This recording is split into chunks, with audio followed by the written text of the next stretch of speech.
ज्ञानमती माता जी इस युग की सरस्वती माता हैं। क्या हैं? सरस्वती माता।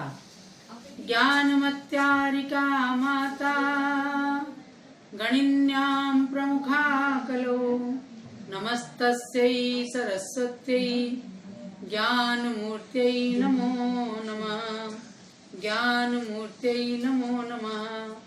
ज्ञानमूर्त्यै नमो नमः। जब लो पूज्य गणनी ज्ञानमती माता जी की जय। प्यारे बच्चों,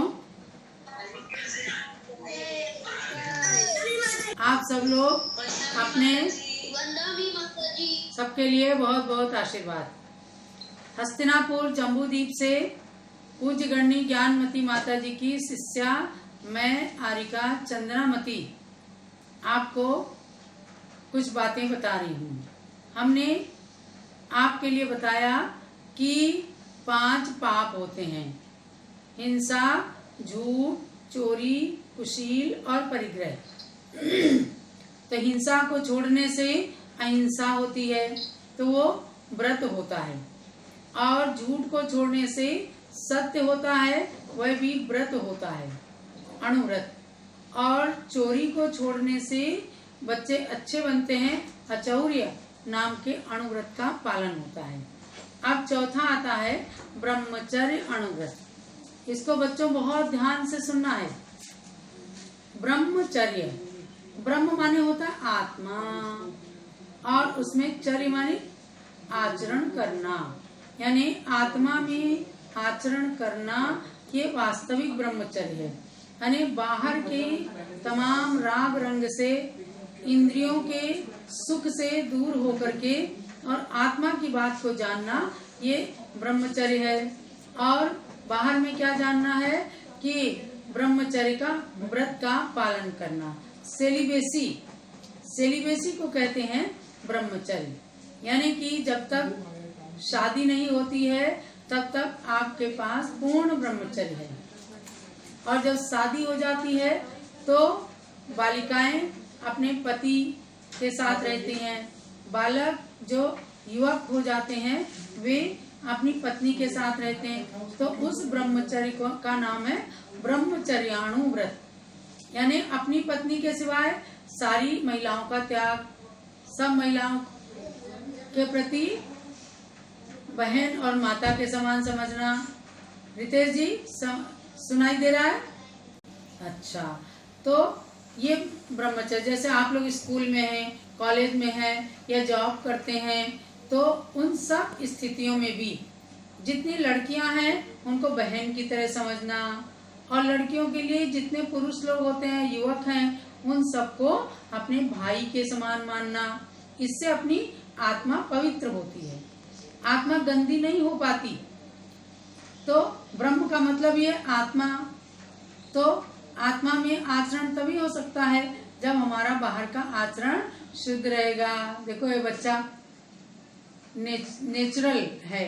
जैसे बालक पैदा होता है तो एकदम नेचुरल निर्विकार रहता है, उसके अंदर किसी तरह की कोई गलत बात नहीं होती है।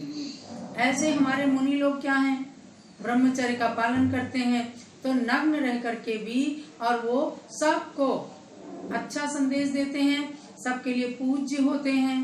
और कपड़े पहन करके भी जो गंदे विचारों वाले होते हैं तो वो किसी से पूज्य भी नहीं होते हैं और सबकी निंदा के पात्र बनते हैं। तो बच्चों, आप लोगों ने सीता जी की कहानी सुनी होगी, अभी टीवी पर खूब रामायण चली है। सीता जी जिनको रावण ने हरण कर लिया, किडनैप कर लिया था रावण ने, तो रावण ने ब्रह्मचर्य में दोष लगाया था, अपने ब्रह्मचर्य में दोष लगाया था रावण ने, समझ गए ना? तो उसको नरक में जाना पड़ा और सीता का हरण किया। सीता ने ब्रह्मचर्य में दोष नहीं लगने दिया, उसने राम के अलावा कभी किसी को पति रूप में या राग भाव से देखा भी नहीं, सबके प्रति भाई का, पिता का भाव रखा। इसलिए उसने किसी भी परिस्थिति में रावण को स्वीकार नहीं किया, रावण की बात को स्वीकार नहीं किया, रावण के आग्रह को स्वीकार नहीं किया। तो सीता जो है ब्रह्मचर्याणु व्रत का पालन करने वाली सती हुई। सबको जानना है कि सीता जी के सतीत्व के प्रभाव से भयंकर अग्नि की ज्वाला भी जल का सरोवर बन गई। कहानी सुनी है ना, वैदिक रामायण में जो टीवी में आपको रामायण दिखाई गई, उसमें आया है कि सीता धरती में समा गई, लेकिन उसमें भी पहले ये माना है कि जब राम ने सीता की परीक्षा, अग्नि परीक्षा ली, तो वो उसमें पास हो गई और उसमें खूब जल से भरा सरोवर बन गया। अग्नि की जगह सरोवर में एक सिंहासन पर सीता जी बैठ गई। तो ये सब सीता की क्या था, ब्रह्मचर्य का प्रभाव। बालकों ये बात ध्यान रखना बच्चों, ब्रह्मचर्य, एक तो जैसे आपके साधु हैं, हम लोग हैं, तो पूर्ण ब्रह्मचर्य का पालन करते हैं, कभी भी किसी भी तरह के विकार भाव को मन में नहीं आने देते हैं, खूब आत्मा में रमण करो, आनंद आता है। तो और जो गृहस्थी होते हैं, जैसे सीता जी थी, उनके पति थे राम, तो उन्होंने राम के अलावा कभी किसी को नहीं चाहा, कभी किसी के प्रति उनका अट्रैक्शन नहीं रहा। तो उनके अंदर इतनी शक्ति आ गई कि चक्रवर्ती, अर्धचक्री था रावण, लेकिन उनके सामने हार गया। अर्थात उसको घुटने टेकने पड़े, अर्थात राम ने उसका संहार किया, उसको मार दिया, तो नरक में चला गया। इसलिए देखो, आज कोई अपने बच्चे का नाम रावण नहीं रखना चाहता, सब लोग राम रखना चाहते हैं। कोई सूर्पनखा नहीं रखना चाहता, सब लोग सीता रखना चाहते हैं। यानी घर घर में आज सीता के प्रति आकर्षण है, राम के प्रति आकर्षण है। तो उसका कारण यही है कि उन्होंने भारतीय संस्कृति का जीवन जिया, उन्होंने माता पिता की आज्ञा को सब कुछ माना।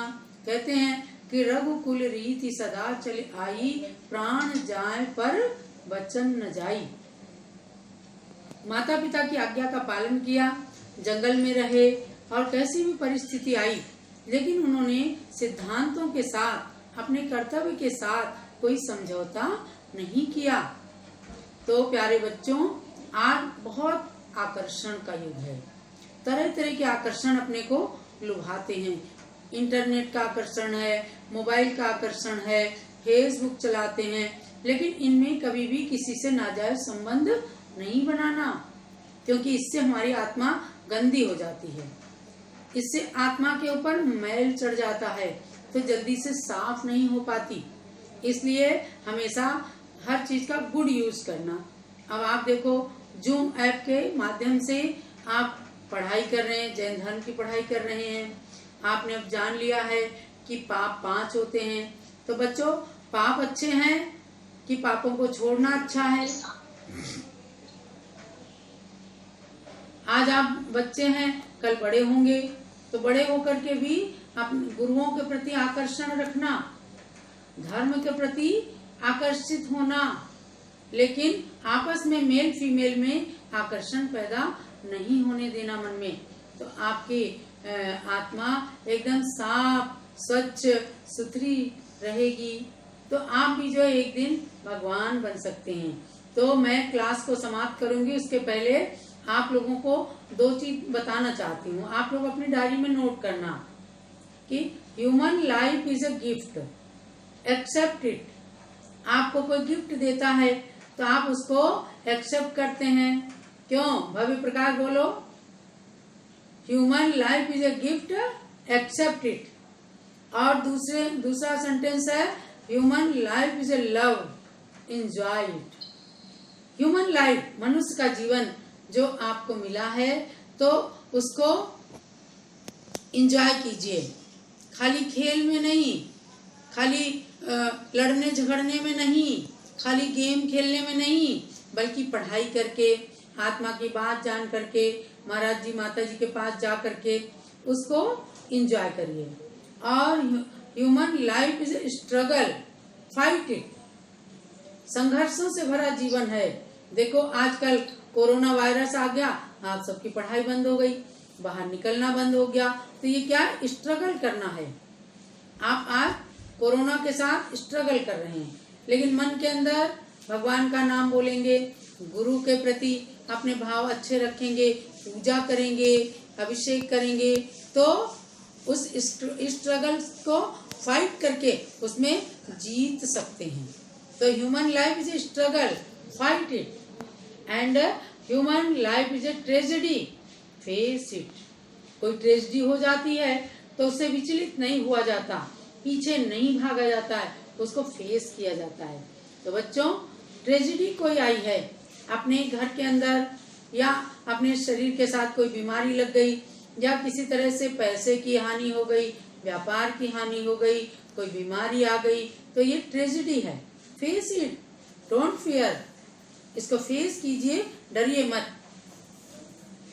और आखिरी में ध्यान रखना, human life is a duty, perform it. In sentences को लिखिए आप, human life is a duty, perform it. सब बच्चे मेरी बात सुन रहे हैं, अच्छे से इन सेंटेंसेस को आप नोट करें, याद करें, अपनी मम्मी को, पापा को बताएं कि आज हम लॉकडाउन में अपने घरों में बंद हैं, लेकिन हमारे विचार खूब खुल रहे हैं, हमें अच्छी अच्छी बातें जानने को मिल रही हैं। तो आज हमने ब्रह्मचर्यानुव्रत के बारे में बताया कि सीता के जैसा हमें दूसरों के प्रति कभी आकर्षण नहीं करना है, और रावण के जैसा नहीं बनना है, सुपनखा के जैसा नहीं बनना है, राम के जैसा, सीता के जैसा, लक्ष्मण के जैसा बन करके और अपनी आत्मा को परमात्मा बनाना है। तो इसलिए ध्यान रखना, human life is a duty, perform it. आपके जो कर्तव्य हैं मम्मी पापा के प्रति, गुरु के प्रति, आजकल आपको जूम ऐप से स्कूल की भी पढ़ाई करनी पड़ती होगी ऑनलाइन, सब बच्चे पढ़ते हैं ना? एक्शन करके बताइए, पढ़ते हैं ना? तो ये आपकी ड्यूटी है, इसको परफॉर्म कर रहे हैं। तो ऐसे ही जो भी ड्यूटीज हों उनको आप निभाएं और अपने जीवन को खूब अच्छा बनाएं, पापों को नहीं करें, अच्छे काम करें। यही आपको आज के प्रवचन का, आज की क्लास का सार समझना है, एसेंस समझना है। जब लोग पूज्य गण्य ज्ञानमती माता जी की